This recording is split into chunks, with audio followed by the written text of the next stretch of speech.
So I just got a passage from Chris in New York, and he had a question about what to do when you are left with two answer choices and you don't know which one to choose. So I'll read the passage, try to break it down quickly, and then answer that question. Specifically, he had trouble with problem 38, I believe. So let's get into it. So first of all, we try to look at the title if there is one. And there is no title, so we'll just slowly scan our eyeballs up the passage. So I see Homer, I see a lot of Greek names,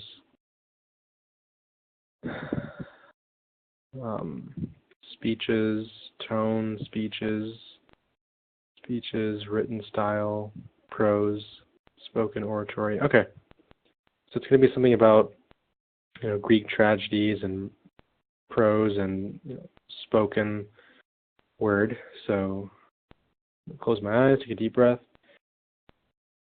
focus myself on that topic, and here we go. It should be observed that each kind of rhetoric has its own appropriate style.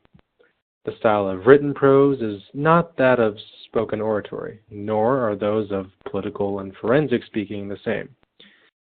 Both written and spoken have to be known.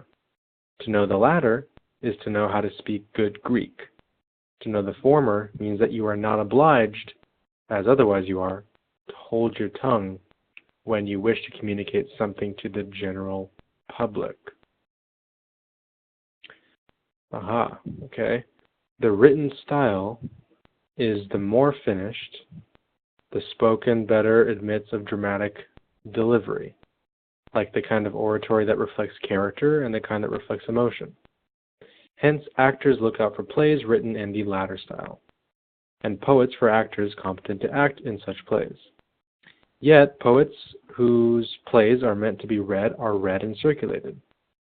Keraman, for instance, who is as finished as a professional speechwriter, and Lysimnius among the dithyrambic poets. Compared with those of others, the speeches of professional writers sound thin in actual contests. Those of the orators, on the other hand, are good to hear spoken, but look amateurish enough when they pass it into the hands of reader.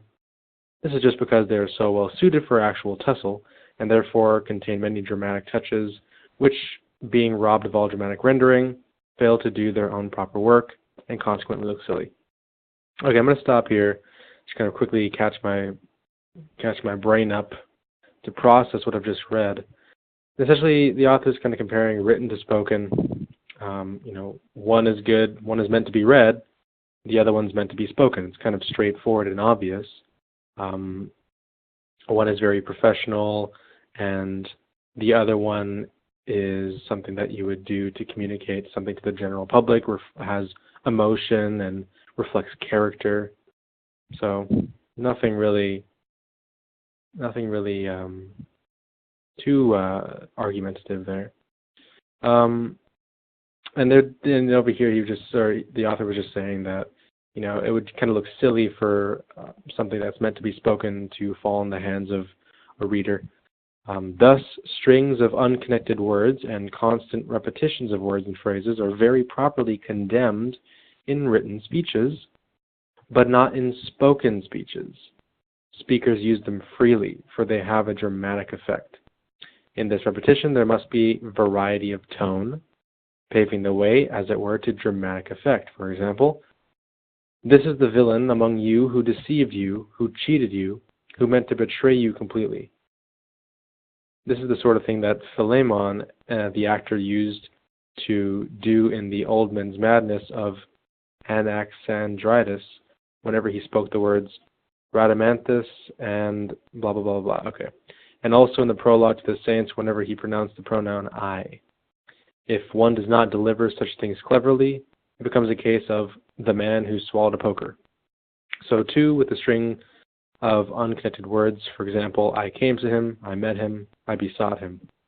Such passages must be acted, not delivered, with the same quality and pitch of voice as though they had only one idea in them. They have the further peculiarity of suggesting that a number of separate statements have been made in the time usually occupied by one, just as the use of conjunctions makes many statements into a single one. So the omission of conjunctions acts in the reverse way and makes a single one into many. It thus makes everything more important. Okay, for example, I came to him, I talked to him, I entreated him. What a lot of facts, the hearer thinks. He paid no attention to anything I said. This is the effect which Homer seeks when he writes. Nereus likewise from Syme 3 well-fashioned ships did bring. Nereus the son of Aglaia, blah blah blah. He keeps repeating the same name, I get it. If many things are said about a man, his name must be mentioned many times. And therefore people think that if his name is mentioned many times, many things have been said about him. So that Homer, by means of this allusion, has made a great deal of Nereus, though he has mentioned him only in this one passage, and has preserved his memory, though he nowhere says a word about him afterwards. Okay, so nothing too complicated there. Again, the initial comparison between written and spoken kind of bled into more and more evidence for spoken and why that's important. And so you could kind of take a stance that the author is, I suppose, more, I wouldn't say taking any sides, but just explains spoken speech a bit more in depth than the author explains written speech. So, yeah, I mean, there's really no major shifts in tone. Really wasn't any argument there. It was just sort of describing what spoken speeches in effect will do. So as a strategy for all of us to approach Carr's passages, it's important to read with the emotion because that helps us understand the point of the passage. There weren't really many shifts in tone there, so let's get into the problems. So remember, the first two strategies correspond to the reading the passage. Strategies 3 and 4 correspond to approaching the problems. Strategies 5 and 6 correspond to approaching the answers. So let's do it. Create a problem-solving tree. So based on the passage, omitting conjunctions leads to what? So if I were to break down this problem into a problem-solving tree, we would have the problem, and then my first question. So when we make problem-solving trees, we break them down into questions, and then we give answers to each of those questions. So based on the passage, that means that the answer to the question is in the passage. Omitting conjunctions leads to, so my first question is, where was this in the passage?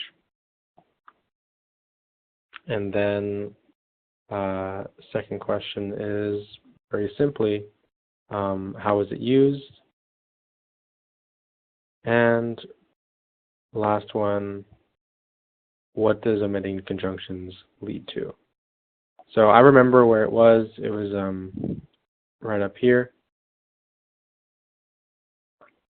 where you talked about Nereus omitting conjunctions. And it was used again to make a single one into many, making everything more important. So, yeah, that's basically all we need to know about that. Strategy number 4 says, did I come up with an answer choice E? Yes or no? Answer choice E is essentially, we have A, B, C, D here. Imagine that there was answer choice E. That should be the strongest answer always, and that would be your answer. So this answer choice E will be created based upon these 3 answers right here. So it's essentially functioning as the complete understanding of this problem. Everything you need to know about this problem is in answer choice E. And we'll use that to determine the strength of A, B, C, or D. Okay, great. So let's use some bracketing now. So first of all, we want to read A, and we're going to compare it to answer choice E and determine if it is strong or weak. So omitting conjunctions leads to combining multiple ideas into one statement. It's actually the opposite. It's taking one into many. So this is pretty weak, but before we cross it off, we'll bracket. So we'll compare A to B. Which one's stronger? B says it leads to confusion as to who is being addressed. That wasn't even stated in the passage at all. So we'll cross off B, but A is still a very weak answer. A versus C, making the subject seem more important. Yeah, that's stronger than A. So that's basically verbatim what they say in the passage, right? And C versus D, reversing the previously stated idea. I'm kind of rationalizing here. I'm thinking too hard about what D means. C is very simple and straightforward. So I'm going to use MSLR. And that's number 6 here. When determining the strongest answer of the bracket, do they use MSLR, yes or no? So very simply, D is a lot of rationalization. C is has much more support and much less rationalization. And so C is the right answer for here. Let's move on. The author's pairing of written and spoken rhetoric is similar to his pairing of which of the following? Okay, so first question, where did he first pair written and spoken? Let's go up and find that. I think it's at the top. The style of written is not that of spoken, nor are those of political and forensic speaking the same. Okay, so that's where he compared them first. So he compares them to, well, there's almost no reason to, bracket because he literally compared them to C. So just going to select that and move on. According to the author, again, that means the answer is directly in the passage. And remember, the reason why I was able to get that so quickly is because, again, the same thing. The author's pairing of written and spoken rhetoric is similar to his pairing of which of the following. So that means that he did pair all of these things in some way, shape, or form in the passage. This does not make any sense. This does not make any sense. And this does not make any sense. But for the sake of time, I'm just going to move on because this is the one that makes the most sense in terms of comparing it to written and spoken, because that's, again, literally what they did up here. Okay. Let's keep going. According to the author, again, that means that the answer's in the passage. Reading a text meant to be spoken can make it seem silly because, so where is this in the passage is my first question. How is it used is my second question. And how does it make it silly is my third question. So let's go answer those questions. So where is that? Reading a text meant to be spoken.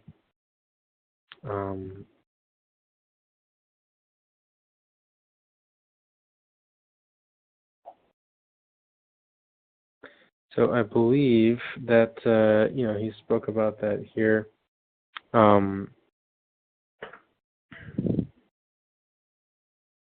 Look amateurish enough when they pass into the hands of the reader. This is just because they are so well suited for actual tussle and therefore contain many dramatic touches which, being robbed of all dramatic rendering, fail to do their own proper work and consequently look silly. So there we go. So the answer to the first question, where was it used, was in the second paragraph. We got that. How was it used? Again, trying to say that certain speeches are meant to be spoken because they have certain idiosyncrasies and They express drama and character and emotion. And if you rob that those speeches of that experience of being spoken, then it seems silly. So there we go. A, the skillful use of conjunctions and pronouns is only revealed orally. That's kind of weak. Let's compare it to B. Prose is a higher art, and its power is revealed through what? There's very little support for that. I would say A is stronger than B. Let's look at C. Without dramatic effects and tone, such orations do not fully communicate their meaning. That's a lot stronger, so we're going to cross off A. C versus D, focusing on the political and forensic content of speeches draws attention. Again, a lot of rationalization there, very little support. C is stronger than D. Let's move on. Suppose a follower of the writer of this passage advertised a class focused on written rhetoric. Suppose a follower of the writer of this passage advertised a class focused on written rhetoric. Which would be the most likely campaign slogan? Okay, so written rhetoric. So essentially, first question that I have is, what does this mean? Follower of the writer of this passage. So if you're a follower of the writer, that means that's basically saying you will parrot the writer's thoughts. So whatever was argued in the passage will be what this follower agrees to. So safe to say that the answer will be somewhere in the passage. Advertised a class focused on written rhetoric, which would most likely be the campaign slogan. So my next question is about written rhetoric. So rhetoric. So essentially, this is a main idea question. What is the main idea? The main idea is, again,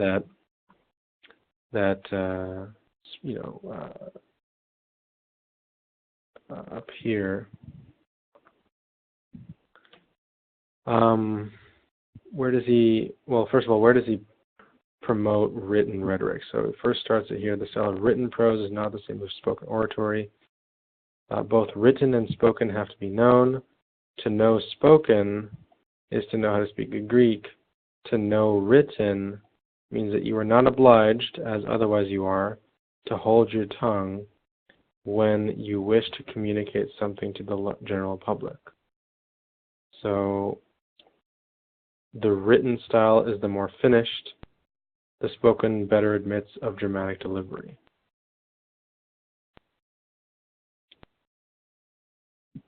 So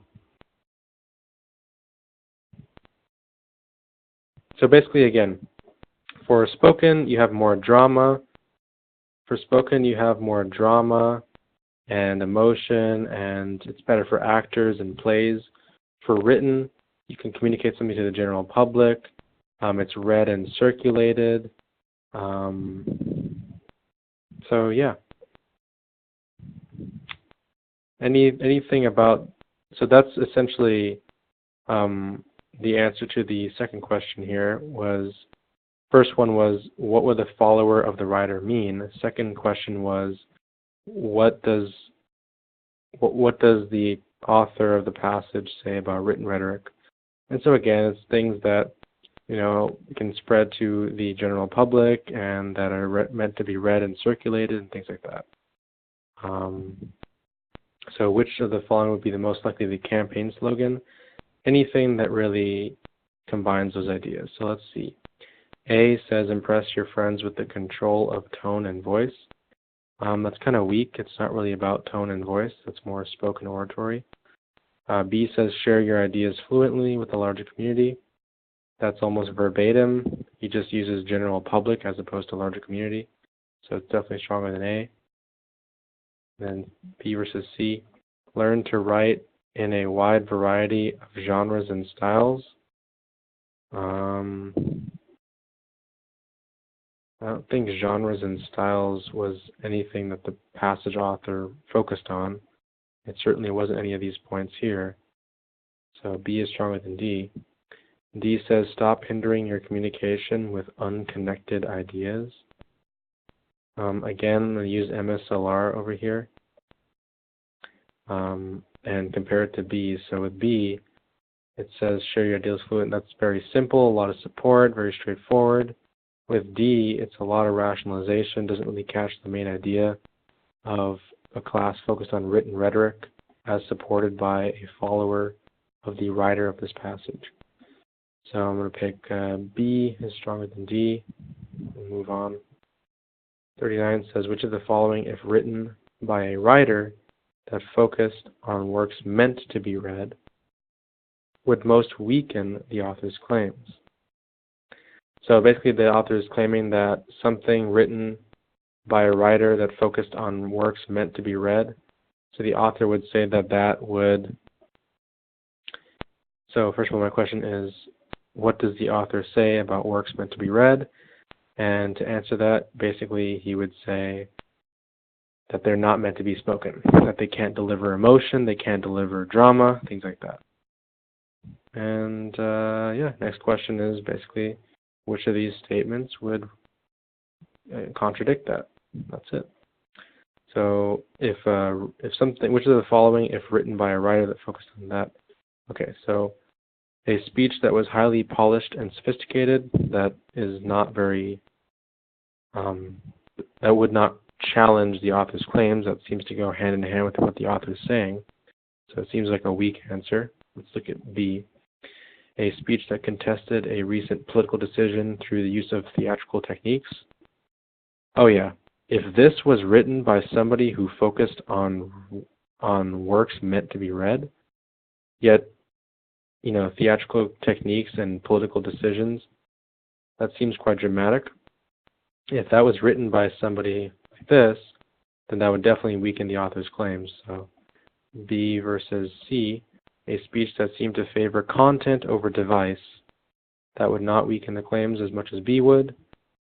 B versus D, a speech that was rendered insignificant when read aloud by an accomplished orator.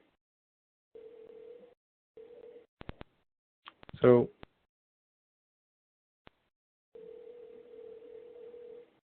that's essentially it.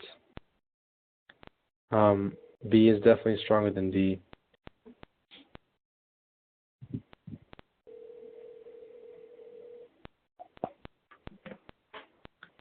All right, so that's all. If we go through it, we can see that we followed most of the strategies pretty well. I would say, Chris, that you know, when you're reading the passage with emotion and you kind of understand, I suppose, the main ideas that are presented specifically in the passage, and you stick to the passage itself, and you work methodically like I tried to do, you know, it gets faster over time. Speed will come with practice, but I would suggest to go methodically, you know, following the strategies in order. Read with emotion, highlight any shifts in tone that were there, and then once you get to the problems, create the problem-solving trees, get in the habit of doing that. You know, answer all the questions you have about the problem so that you really arm yourself with all the information you need in order to answer the problem effectively. And then use bracketing, compare the answer choices, making sure, you know, 2 at a time.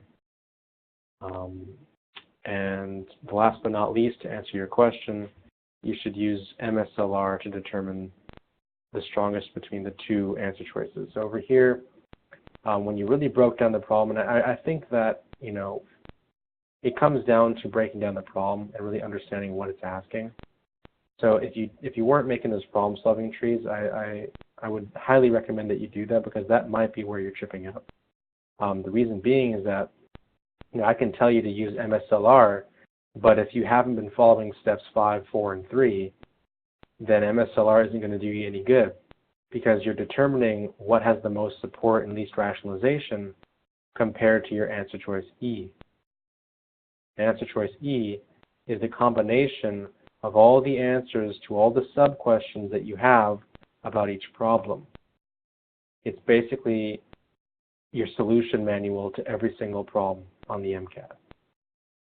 And so when you use MSLR, in this case, between B and D,